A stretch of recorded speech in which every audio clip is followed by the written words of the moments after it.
Everything Zen, everything Zen. What is Zen?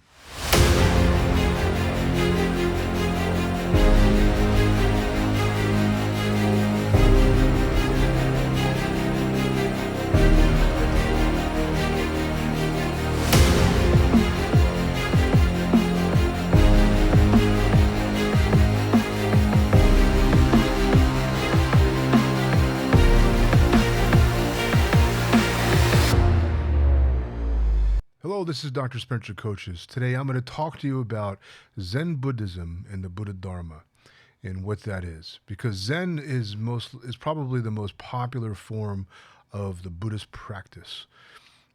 The word Zen actually means meditation because its style is spoken of as the direct method, the sudden path, the sudden awakening. And people might be familiar with Zen monks sitting facing a wall, just staring at the wall, sitting in a cross-legged or lotus-style position. Or repeating something like, "What is the sound of one hand clapping?" D.T. Suzuki Roshi was the one who popularized Zen Buddhism when he came to America. I believe it was in the 1950s. I could be wrong. I'm not sure exactly when. But he was the one really popular and really well known with Zen Buddhism, and Shunrei Suzuki Roshi as well. And then Alan Watts came, and he was known as a philosopher of life, and he was also really big into Zen. So that being said, what is Zen? Why do people get into Zen? Well, Zen is a Buddhist practice known as sitting meditation. It's called Zazen. Zen is meditation, Za is sitting. So Zazen means sitting meditation. Because the Buddha's primary method was sitting meditation, the last 7 years before he attained his awakening, he just sat under a Bodhi tree and just sat. So the practitioners of Zen Buddhism believed that to be the ultimate method because he had tried many methods of yoga, Kriya Yoga, Raja Yoga, Hatha Yoga, all these different yogas of the Vedas, and he said he did not attain Nirvana. He was still experiencing dissatisfaction. And so when the Buddha sat under the Bodhi tree for 7 days and 7 nights, at the end of the 7 days and 7 nights, he attained awakening. Long story short. There are stories, you can read about it, there's a movie about it. And in doing so, people noticed his calm demeanor. He had a glow about him. Very calm, very peaceful, and very clear. And people began to ask, "Who are you?" And he said, "Soham Buddha," meaning I am awake. The word Buddha is likened to the word awake. It literally means above intellect. It's a Sanskrit word that is found in the Vedas. The Vedas are ancient scriptures of India. They actually have their roots in Persia. And there's different books and different, call them sections of the Vedas. And the idea of nirvana comes from there, the idea of liberation, freedom. Nirvana means the cessation of thoughts, feelings, perception, cognition, and 5 senses. The word Buddha literally means above intellect, because most of us live in the rational mind, the analytical mind. And to rise above that, to be awake, to be fully conscious, to liberate yourself from suffering. The goal of all yoga was to attain moksha, liberation, and nirvana, which they talk about as being Shunyata, or no mind. So we look at the history of Buddhism, and the source of the Buddha Dharma really comes from the Vedas. But when the Siddhartha Gautama, the one known as the Buddha, attained his awakening, it is said that he was the first one to attain full awakening, to attain true nirvana, that no yogi before him ever attained. Although there are stories of ancient Buddhas, of primordial Buddhas, 5 of them specifically, where they have stories of them being monks and they've attained nirvana. But in our time frame, Siddhartha was the first one known. So it all comes from Siddhartha. And he had 5 disciples, 5 main ones. They were his servants when he was a prince. And they became his first disciples. And then his primary yoga teachers also became his disciples. One of his disciples, named Ananda, was the last one to get it. He had accumulated many followers and many devotees, we'll put it that way, who really wanted to understand how to, be released from suffering, how to conquer suffering. And Ananda kept asking him questions, and the Buddha just kept pointing to deepen your practice, focus on your breath. And one sermon that the Buddha was teaching, he held up a flower, and he said, "What is this?" And Ananda suddenly had his awakening. He awoke. He attained the same state of consciousness as Siddhartha. Many other monks had attained before him. So Ananda was the last of his primary disciples to attain, and his lineage, his students, is what became the practice of Zen. Eventually, one of his, down the line, so to speak, through the generations, a monk by the name of Bodhidharma, was the practitioner of just sitting meditation. That was the primary practice of Ananda. The Buddha taught mantra practice, sutra practice, moral living, all kinds of practices, even different methods of sitting meditation.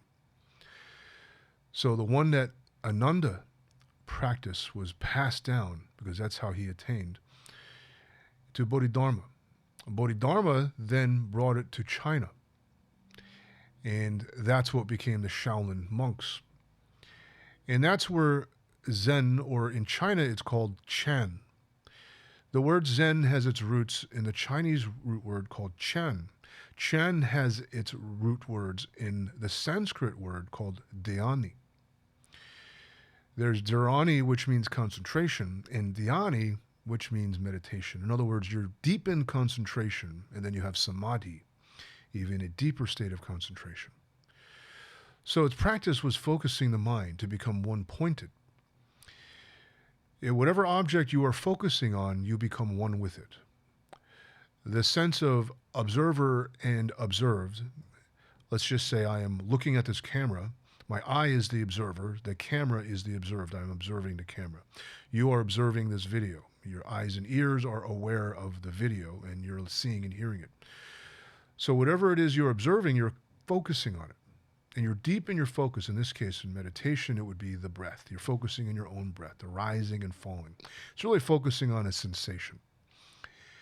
And you deepen your focus on your breath until you become one with your breath. The breath breathes itself. There is no you, there is no breath. There is simply breathing and the rhythm and motion of the breath. You become fully conscious of the breath, and there is nothing but the breath. You become the breath. And that was the goal of sitting meditation, meditating upon the breath. When you become one with the breath, there's a flow. You enter into the flow state. I think in modern terms, people understand the experience of meditation as the term flow. Many athletes describe the term flow. They're in a flow. They're dribbling the basketball and they're in a flow. They're in the moment and they're just hitting the ball and they're in the flow. Living in the moment. You're so focused, so absorbed. Your full attention is in the present moment. There's nothing but the present moment. The past and the future dissolve. And you attain a state called no mind, because in the mind is suffering. In cognition, perception, discrimination, and the five senses. We take in information through our eyes, ear, nose, mouth. In our skin, we see, taste, touch, hear, and smell. And we take that information into our mind, into our cognition, and we discriminate. We have what's called discriminatory awareness. We like, we dislike. We gravitate towards, we push away. We cling to some things and have aversion to other things. This is known as avidya. And that is the cause of suffering, getting stuck in this mindset, in the discriminatory awareness, this and that, right and wrong, like, not like, good, bad, self and other, me and you. And that is the suffering mind. and to liberate yourself from that mind. It's shifting your point of view, changing your point of view out of that mind into clarity.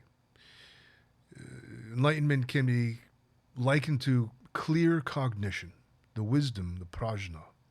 Prajna is really promoted in the Zen practice to cultivate prajna, insight and wisdom, to pierce, to perceive directly, to have direct perception of the true nature of your mind.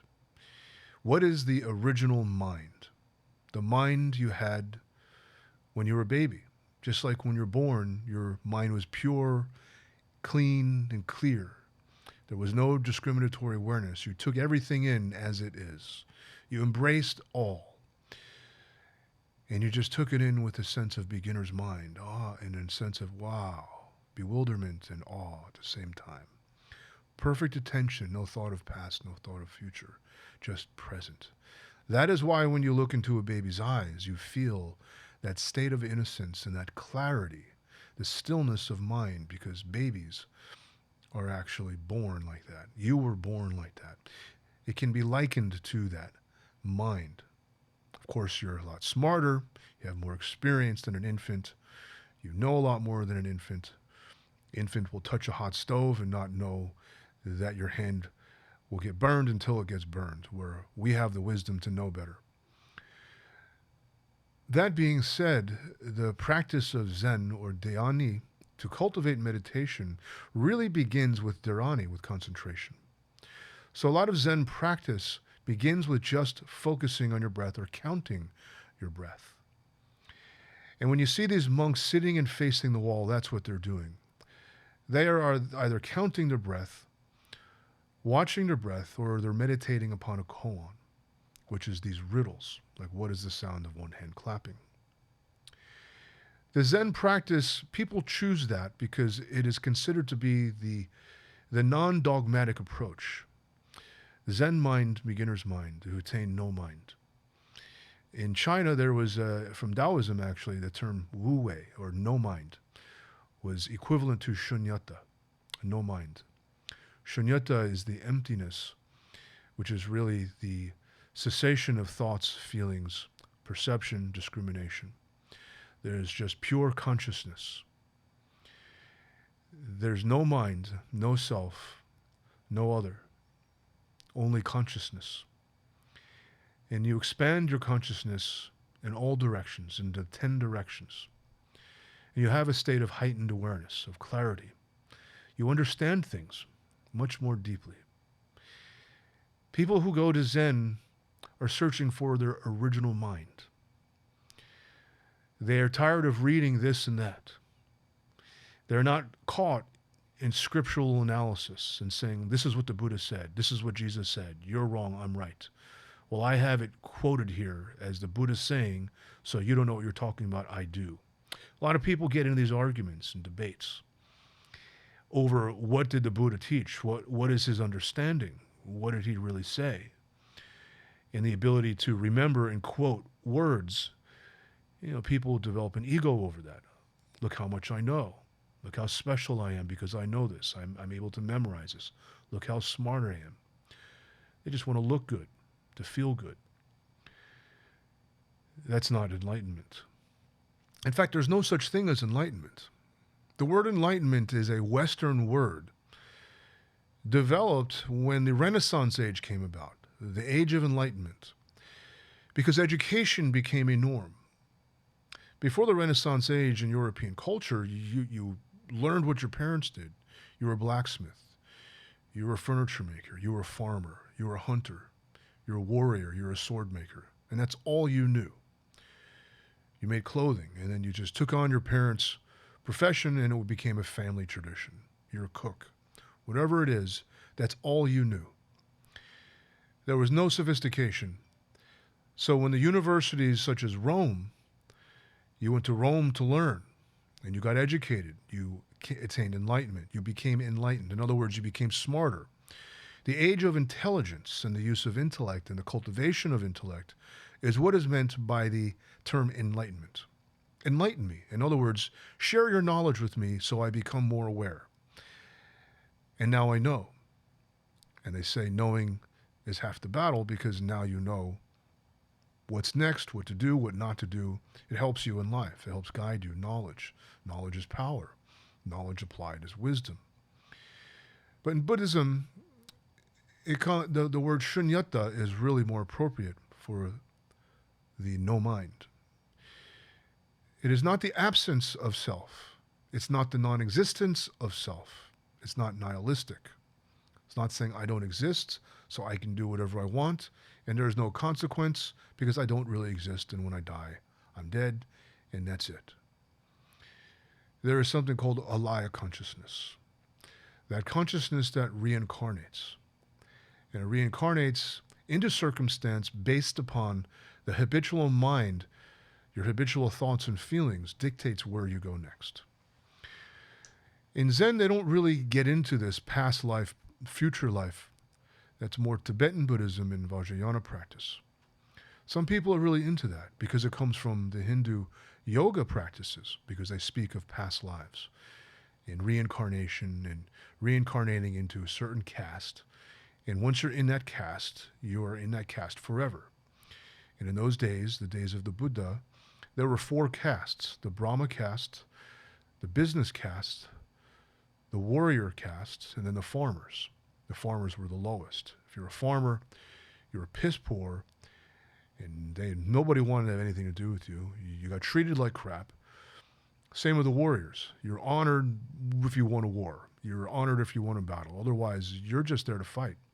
And you're in an army, and you just hang out with other army brats, so to speak. Businessman, it could be a craft, it could be a trade, textile trade. Some sort of trade was the business that kept things moving.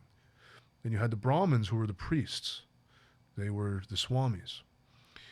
Just like the Jews had the Pharisees. This caste system people were steeped in this caste system mentality, that once you're born into a caste, there is no escape. What the Buddha taught was it doesn't matter what caste you're born into. Buddhahood is attained, Shunyata, Nirvana, can be attained by anyone. During his time, that was contradictory to what the Brahmins preached. What the swamis of that time preached was you had to be born into the Brahmin caste system to attain Nirvana, because then you would have access to the Vedas, and that's the only way you could attain Nirvana. When the Buddha came around, he said, no, that's not true. Anyone can attain Nirvana. You just have to practice. Many people came to the Buddha suffering. People asked him, what about God? Who is creator? He said, that's not my purpose. My purpose isn't to prove there's a God or disprove of an eternal creator. I am simply here to overcome suffering and to teach you how to overcome suffering. Because in yoga, they talk about Brahma as being ultimate reality, as God. Vishnu being the preserver, Shiva being the destroyer, and there's this triune dynamic to creation. There's an absolute, there is sustenance, and everything that is born also dies, everything that's created has to be destroyed, and it's renewed. A constant cycle of renewal. And it's a cycle of suffering. You're born, you suffer, and you die. He preached the 4 Noble Truths, which is heavy in all schools of Buddhism. You're born, you will suffer, you will get a disease, you will get older, old age, and then you'll die. The 4 Noble Truths. You age, you get a disease, you're born in this world, and you die. And then there's the Eightfold Path. Right mindfulness, right point of view, right practice, right attitude, morals, things of that nature. They guided the monk to not create any more suffering for oneself or others. Moral conduct. This is called seva, or I forgot what the term was, but there's a moral conduct was very important, because if you lie, cheat, and steal, you tend to feel guilty about it, and it makes it very difficult to meditate, to focus your mind, to still your mind. to find that clarity. You start to regret things. You dwell on the past. You get angry. You get resentful. Or if you live in the future, you're worrying about something that doesn't exist. Your mind dwells in the future. You focus on the present moment. Very big in Zen, present moment awareness. Zen is a very simple path. If you look at Zen monasteries, there's an elegance, but there's also a simplicity. You look at Tibetan monasteries, it's very theatrical. There's this huge, larger-than-life Buddhas painted gold and all these different colors.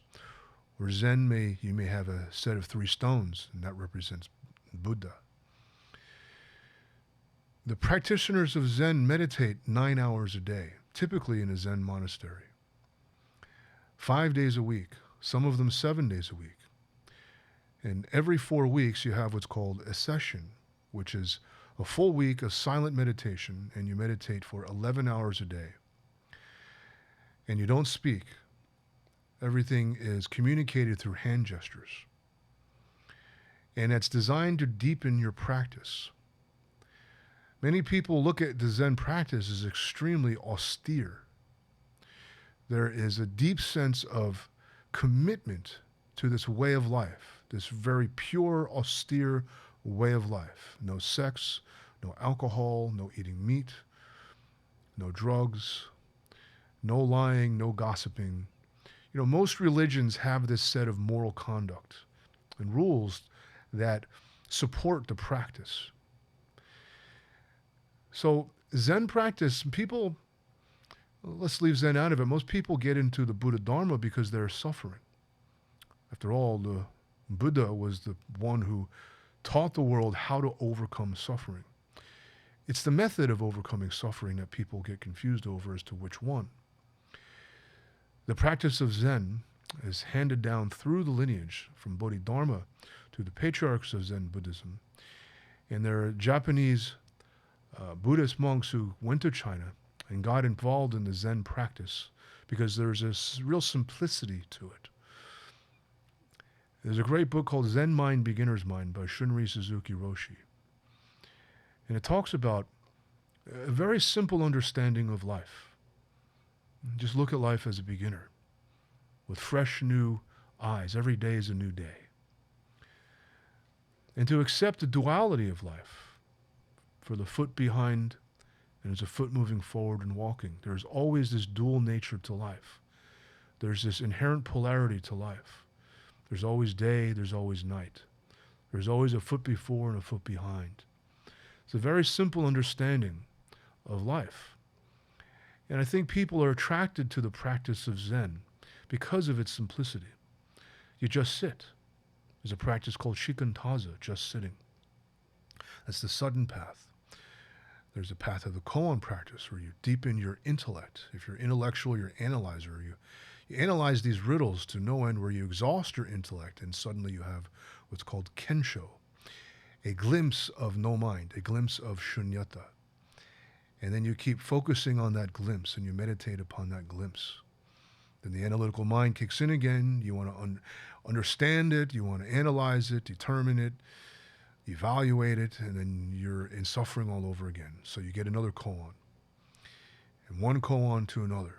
There's always, in other words, you develop an intuitive understanding of the nature of life, the intuitive understanding and intuitive connection to shunyata. When you attain shunyata, people think it's this escape from the world. There's this great book called by Jack Kornfield, Before Enlightenment, The Laundry, After Enlightenment, The Laundry. You still have to take care of your responsibilities. You have karma, you have a duty. You have an obligation. You can't run away from that. Many people go to monasteries, go to Nepal, go to Tibet, and they ask for teachings and want to become a monk, and they're told, go back to your life. You're not going to find anything easier here. You can't escape life. There's other people who go to monasteries because they think it's an easier life. You don't have to, bills to pay. You don't have to grocery shop. You don't have a home to maintain. Well, you still have to maintain the monastery grounds. You got to clean the toilets. You got to clean your robes. You got to cook for 100 people. Got to sweep the grounds. You got to vacuum. And there's still work to be done. There's no escape from responsibility. Or rather, the contrary, there's a higher degree of responsibility and a higher degree of accountability. As in all Buddha Dharma, all schools of Buddhism, you are the creator of your own suffering. You are the creator of your own liberation. How you use your mind determines the outcome of your life. Attain no mind and you liberate yourself from all reincarnation. Now, reincarnation could be the cycle of suffering, the cycle of failure in your life, failing over and over again, making the same mistakes over and over again, not knowing why. And you develop insight into the nature of your beliefs and how your mind works. Then you get an understanding of why you behave and why you act the way you do. And therefore, you can gain control over it and alter it and change it and develop integrity and authenticity. Zen is really big on authenticity. In my experience, I personally studied with Robert Jinson Kennedy Roshi in Jersey City, as my first Zen teacher was John Daido Loy Roshi from Zen Mountain Monastery. And I find the Zen practitioners to be full of joy and enthusiasm, and they are completely themselves. And there's no hiding behind any religious iconography. There's no, I'm special because look at the cross I wear, or I'm special, look at my Tonka paintings. It's just, they are completely themselves.